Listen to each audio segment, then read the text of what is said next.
Hey guys, so in today's video, we're going to be talking about how electrons are involved in bonding. So first off, let's look at the two major types of bonding before we get into how the electron is involved in it. So our first type is the covalent bond. Covalent bonds form when a nonmetal combines with another nonmetal to form a compound. For instance, this example is hydrogen chloride. It is a compound that forms when a hydrogen reacts with chlorine. Hydrogen chloride, as you can see here, has two electrons that are shared with the hydrogen and chlorine. Now, some of you may find this kind of weird, two atoms sharing the same electrons. But this actually satisfies both atoms' requirements. Hydrogen requires either 0 or 2 electrons. And because it's sharing with the chlorine, it has 2 electrons in its shell. Chlorine wants 8 in its valence shell, and as you can see, it is also satisfied. The idea is that hydrogen has an incomplete shell. It is lone electron over here, and so does chlorine. Now, for the sake of simplicity, I'm only going to draw the valence shells, but you'll at least get the idea. As you can see, both hydrogen and chlorine are missing an electron. These two holes represent the missing electrons. However, if you put them together, you can also realize that now they're both satisfied because they have the number of electrons in the orbitals as they want. Now, if there are 2 electrons in the same covalent bond, it will be called a single bond. There are also 2 higher bond orders, the double bond and the triple bond. Let's see how they look like. So here's our second example, sulfur dioxide. Again, sulfur and oxygen are both nonmetals, so logically these would be covalent bonds. But as you can see, we have 4 of them instead of 2 like our last one. That's because now we have 2 bonds with the sulfur and oxygen. It just helps both atoms get satisfied if a single bond isn't enough. If you look at the structure, or rather the ball and stick model, it's going to look something like this. It's going to be represented by a sulfur bonded with 2 bonds instead of 1 to the oxygen.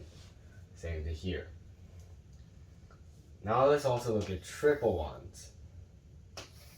So here is our last example. It's hydrogen cyanide, an infamous poison. It's a toxic gas, and you guys probably heard of it. So as you can see, this carbon-nitrogen bond has 6 electrons. If you look at it structurally, it will look something like this. There are 3 bonds now, and it just helps all the elements get satisfied. You don't want any of them to be left out or not have a complete shell. Again, hydrogen has only a single bond. Now, some elements only have a specific number of bonds they need to get the number of electrons they want. For instance, hydrogen only wants a single bond only because 2 electrons is fine with hydrogen.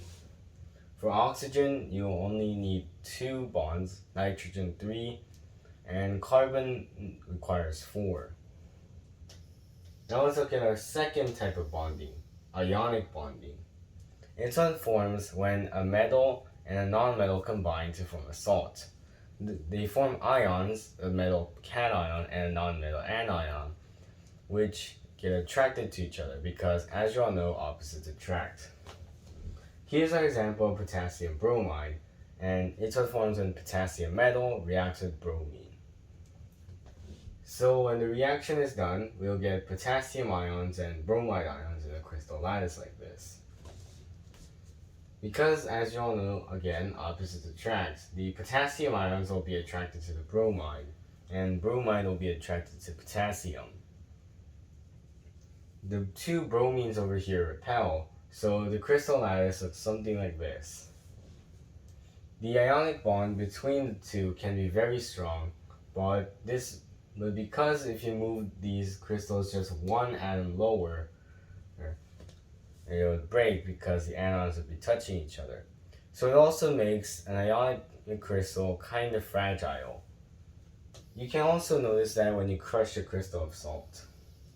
Now you may wonder how the atoms get satisfied. Well, that's because their electron configuration resembles that of a noble gas, which is, of course, helium, neon, argon, krypton, xenon, and radon. When an atom gets either of these configurations, it is usually satisfied. However, there's always exceptions, and we'll get to that very fast.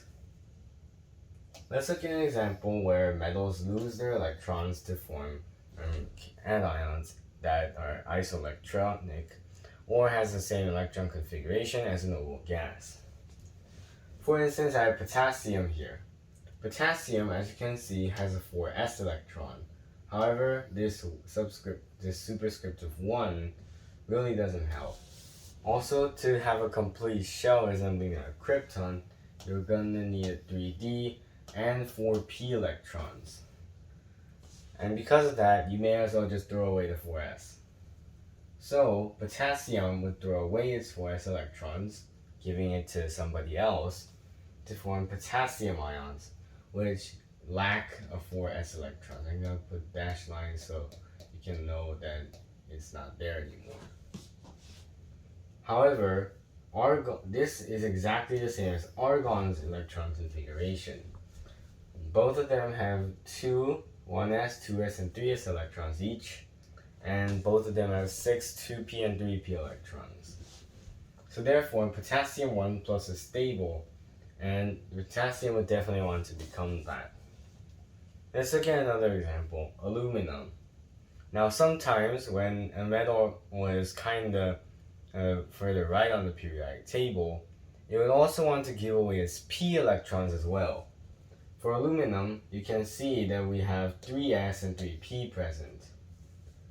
However, aluminum is actually closer to the configuration of neon than argon, so of course it would give away these three electrons. This would produce aluminum 3 plus ions, which are then isoelectronic to neon. Now, as I mentioned, there are exceptions, and there are actually a ton of them. Even the representative elements, the S blocks and D blocks, S blocks and P blocks have these exceptions. Gallium, indium, thallium, tin, lead, antimony, and bismuth are all exceptions. Let's look at thallium, for instance. So for the sake of simplicity, I simplified it so that we get xenon, 6s, 6s, 4f, 5d, and 6p. Now, as you can see, thallium will need to lose tons of electrons to get to xenon. And of course, metals don't want to make anions, so it won't want to go to radon. So, the further down you go on the periodic table for the p block elements, it will start wanting to break the rules and form different ions. For thallium, it will make thallium 1 plus and thallium 3 plus. Many of them actually have multiple oxidation states as you go down, so it's a good idea to keep track of everything. If an exception is in group 13, it would form 1 plus and 3 plus ions, which is gallium, indium, and thallium. If it's a group 14 element, tin or lead, it would make either 2 plus or 4 plus. And for group 15, antimony and bismuth, you'd get 3 plus and 5 plus. It's a good idea to memorize them just so you know. Now let's look at examples where an element gains electrons to make an anion. So here I have iodine, which I could have simplified, but for the sake of knowing, I didn't. So look at iodine here. Now we don't have to care about the first part, we only have to care about the last part. So as you can see, iodine here has only 5p electrons. Now, because a noble gas has 6p electrons, any element that has 5 of them would have an extreme desire for electrons. And so does iodine. Iodine would really want to take an electron from somebody else and get its 6th 5p electron. This of course would be identical to that of xenon and make iodide ions stable. Now let's look at ions of non-representative elements. A non-representative element is an element that is not in the S block or the P block. So a non-representative element is either in group 3, 4, 5, 6, 7, 8, 9, 10, or 11 or 12. Which in other words means that the element is either D block or F block.